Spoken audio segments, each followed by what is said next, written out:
Welcome and good morning to all of you BSc second year students of History Science.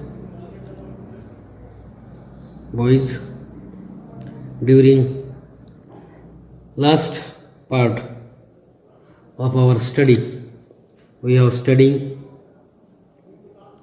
the different points from the paper 7th Developmental Biology. Now, from today, we have studied the important points, important aspects of our study, that is the sexual dimorphism in fishes. Up to here we have seen developmental study, types of fish, then fertilization, then cleavage, blastula, blastulation, gastrulation, then fate map of blastula, gastrulation, all these developmental part which we have seen. Then we are studying the types of eggs. Then next part, that is the sexual dimorphism in fishes. How we can identify, how we can recognize externally viewing or seeing the fishes, and we can diagnose, we can categorize these are the male fish and these are the female fish. Means how we can identify, how we can recognize fishes sexual dimorphism. In this part we have seen that is the sexual dimorphism in fishes, like that of the other animal. Sexual dimorphic character, these are to be seen. Sexual dimorphic primary sexual characters as well as the secondary sexual characters, all these are to be found similar to that of the higher chordates, similar to that of the mammals in fishes also. And fishes are also perform a sexual dimorphic character as well as it is also perform the parental care like that of the higher chordates, like that of the mammals. Yes, sexual dimorphism in fishes. First point we have seen, that is the introduction. The embryogenesis or embryonic development of a sexually reproducing multicellular animal is prefaced by the gametogenesis as ovum and sperm. Gametogenesis, ovum and sperm, that is oogenesis and spermatogenesis, we have studied already. Yes, means during the embryogenesis, formation of embryo, this is also we have seen, we have studied.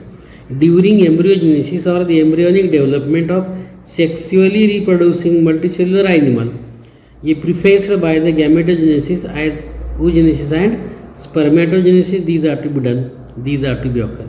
In some animals, both kinds of gametes are produced by a single individual, by a single species or single animal. At that time, that animal is called as monoecious, or it is also called as hermaphrodite. What is meant by monoecious or hermaphrodite? In some animals, not all, in some animals, both kinds of gamete, male gamete and female gamete, that is sperm and ovum, both these sperm and ovum, they can produce by a single individual, by a single species. Then that species, that individual is called as the monoecious individual or the hermaphrodite condition.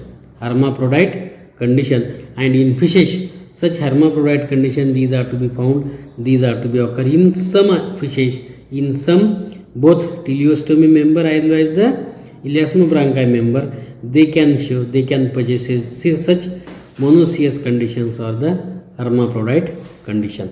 But it is to be rarely, it is to be very less in number. But in majority of animals,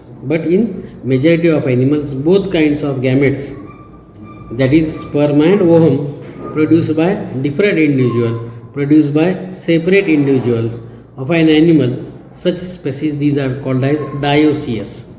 Dioecious means in majority of the animals, majority of the fishes, that may be bony fish or that may be cartilaginous fish, in these fishes, in the animals, both kinds of gamete they can produce, that is sperm and ovum. That is sperm and ovum can be produced by different animals.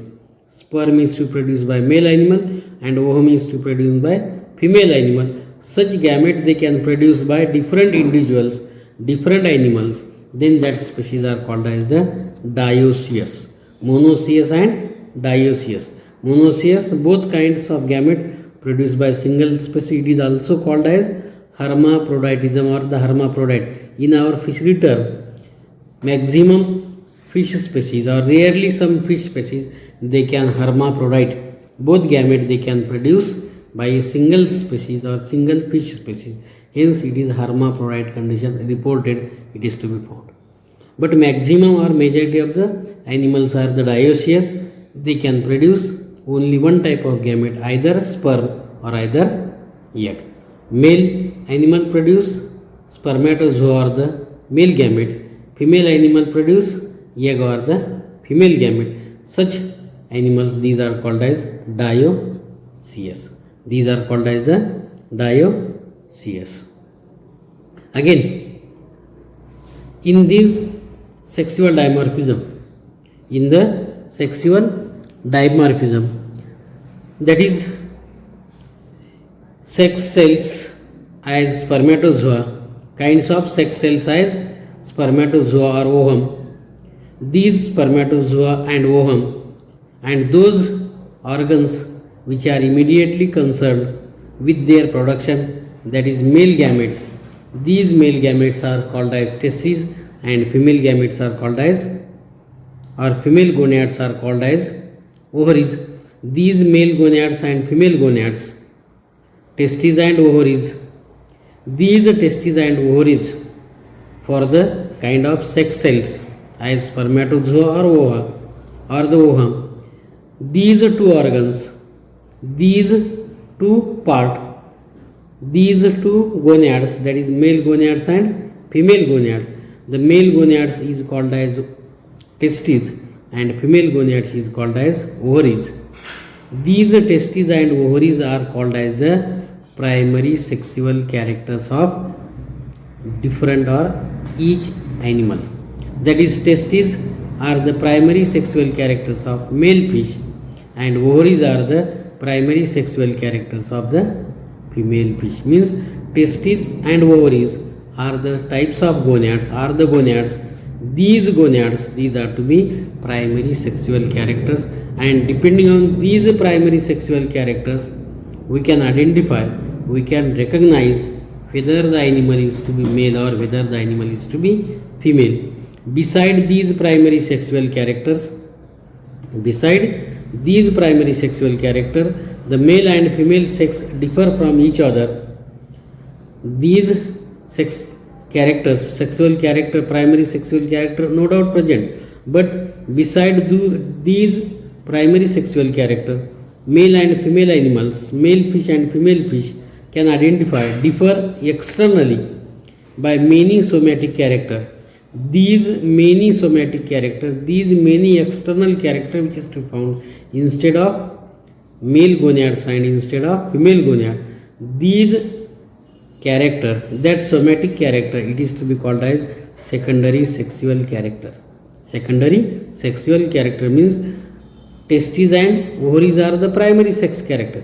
Instead of these primary sex character, other character these are to be allied, other character these are to be related to the reproduction of male fish and reproduction of female fish. These both characters, therefore genetically these characters are the somatic character, not these are the sex character. Because somatic cells, these are to be take part in the formation of these character. Hence these are called as somatic character, and these somatic character, these are called as secondary sexual character. Such a phenomenon of morphological differentiation, such a phenomenon of specialization in secondary sexual characters, in secondary sexual organs between male animal and female animal, between male individual and between female individual, and that character, it is to be called as secondary, or it is also called as sexual dimorphism. It is called as sexual dimorphism. Means the morphological differentiation, morphological specialization, or externally we can identify, externally we can recognize depending on this secondary sexual character which is to present in male animal and which is to present in female animal. We can recognize, we can identify which is the male and which is the female depending upon this morphological differentiation, and that morphological differentiation which is to be occur in male animal and female animal, that character is called as sexual dimorphism. And like that of the higher chordates, like that of the mammals, sexes are generally separate in fishes and only few species hermaphroditism. Only in few fishes both sexes, that is dioecious condition is to be not found, but monoecious condition these are to be occur, means both male and female character, male and female structure these are to present, that condition these are to be found. Sexes are generally separate in fishes and only in few species, few fishes hermaphroditism, hermaphrodite condition these are to be reported, these are to be studied, these are to be reported, these are to be studied. Then sexual dimorphism in these fishes, sexual dimorphism in fishes. Females are generally larger in size and more numerous than males. What is the sexual dimorphism? Related to the sexual dimorphism, some point we have studied, some notes these are to be studied, key point these are to be studied, in which the first point is the females are generally larger in size and more numerous than males. First point. Second point, several species show well marked structural difference in two sexes. These may or these may be of two types. These may be of two types, means several species show well marked structural difference in male animal, well marked structural difference in female animal, and these may be of two types. As which are these sexual differences in two animals, two species, male animal and female animal? Some species show morphological peculiarities. Some species show morphological peculiarities, morphological structure which facilitate fertilization of ova as a copulatory organ in the male animal, in the male fish. Means in some fishes, morphological peculiarities, morphological differentiation facilities these are to be found for the fertilization of egg or ova, and these morphological peculiarities for fertilization of ova or egg, these are to be related to the copulatory organ, related to the copulatory organ in male, and this copulatory organ which is to present in male, that organ these are to be used at the time of fertilization, at the time of mating, and with the help of this organ male can transfer their spermatozoa inside the female's body, and it is to be related to copulation, it is to be related to the, that is copulatory condition, and hence in male animal, in male fishes, the structure these are to present, it is to be related to copulation, which is to be related to the mating. And second point, second structural difference, structural peculiarities these are to be present in some animal, but these structural peculiarities, structural differentiations, these structural variations, these are to be not related to the copulation, not related to the fertilization, not related to the, that is fertilization or copulation, but it is to be normal condition, it is to be different from male and different from female, depending on these two factors. One is to be related to the copulation, one is to be related to the direct fertilization in male animal, and second, structural peculiarities no doubt present, but there is no relation between fertilization, there is no relation between, that is copulation of male and female animal to these structures, to these organs, in which first we have seen prior, that is copulatory organs in male, that is some species show morphological peculiarities, and these peculiarities these are to be facilitate the fertilization of egg or ova, and these copulatory organs, these are to be present in male fishes or the male animals. Which are these copulatory organs? Which are these structure which is to be present? Fertilization is internal in elasmobranchs. Fertilization is internal in elasmobranchs or chondrichthyes, and males possesses a special organs. That organ is called as claspers for transferring the sperm into the body of the female animal. These clasper is the male copulatory organ which is to be only present in male fish, and such clasper these are to be absent in female fish. A clasper is a pair of elongated rod-like structure. Clasper is a pair of elongated rod-like structure, each having a cartilaginous skeleton and a groove along its whole length. It having a cartilaginous skeleton and a groove along its whole length. Such clasper these are to be used at the time of copulation, at the time of mating. During copulation, the claspers are introduced into the cloacal aperture of the female, and which is to be found in male fish, that is male shark or male scalodon, means in male fish just behind to the pelvic fin, just at the base of the pelvic fin. A long slender pointed structure these are to present, and that long slender pointed structure is called as the clasper. And at the time of reproduction, at the time of introducing the sperms, this clasper these are to be enter into the cloacal aperture of female scalodon, and at the time of mating, male scalodon these are to be transfer their sperm inside the cloacal aperture of female scalodon, and hence this clasper these are to be only found in the male scalodon, whereas this clasper these are to be absent in the female scalodon. Hence clasper is the sexual dimorphic character. Depending upon this clasper, we can identify whether the fish is to be male shark or male scalodon or female scalodon. Remember that we have seen the two diagrams in instant figure. See, in one figure I have quoted the color which is to be in red color. In this, please see carefully. This is the first quoted figure, that is figure scalodon showing sexual dimorphism. In first figure, these two scalodon, the upper part or the upper fish is called as female. I have written into this female. Lower it is to be male in red color. Yes, that is in red color. Female and male. Female show, just remember that in male, in the lower fish, just behind to the pelvic fin, which is to be I have quoted in color. That color is to be, remember, green color. Yes, green color.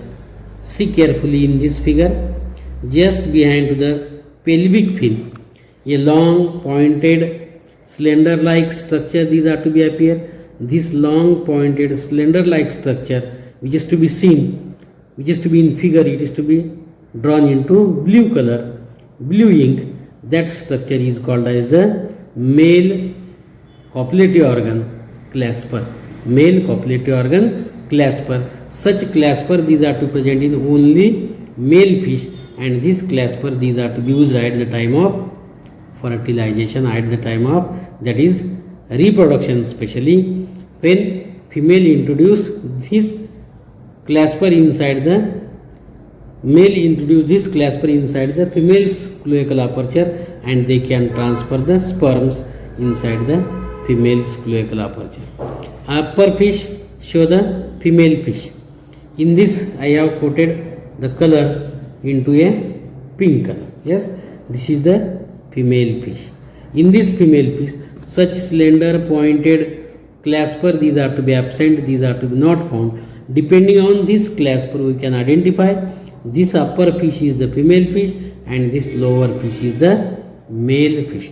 Means these clasper these are to be important, these are to be useful to identify the sexual dimorphism. sexual dimorphic character in elasmobranch fish, that is in Scoliodon. In first figure, remember, yes, in second figure I have drawn into this in blue color, yes, in the second figure blue color. See, again these are the sharks. It is to be found in marine water. It is the member of elasmobranchi. Famously, it is to be captured and caught in Indian east coast and west coast. These sharks are the marine water fishes. These sharks, these are to be seen. Again, see that in upper fish, simple structure, these are to be found, that is mouth. Then these are the spiracles. Then this is the pectoral fin. This is the first dorsal. This is the second dorsal. This is the pectoral, and this is the pelvic fin, anal fin, and this is the caudal fin. Just behind to this pelvic fin, a long slender pointed color, these are to be appear. Structure, these are to present, which is to be written into, that is yellow color. See in this inside covered by yellow. In the lower figure, such long pointed clasper is to present, and this clasper is to be not present on the upper fish, which is to be I have drawn here in blue color. Yes, means these two species, these are to be different. One is the male fish in which clasper are present, and second is the female fish in which claspers are to be absent, which is to be seen in this figure very well in condition. Yes, in the elasmobranchi in the Scoliodon. In second fish, in holocephaly, second fish in holocephaly, member of the holocephaly, that is chimera. Chimera, it is also called as ghost fish. Only 3 genera, these are to be reported from this class holocephaly, and member of this holocephaly chimera, a club-shaped frontal clasper is present. This frontal club-shaped clasper, it is to be present only in male fish, and it is to be absent in female fish. Remember that. See in the first figure again, which is to be drawn in this. I have quoted again, it is to be in color not yellow. Color is to be a blue color. Yes, this is the frontal clasper. This is the frontal clasper in both figures. It is believed that the male uses its frontal clasper to retain its hold on the female while curling its body around the female during the copulation. During the mating time, this frontal clasper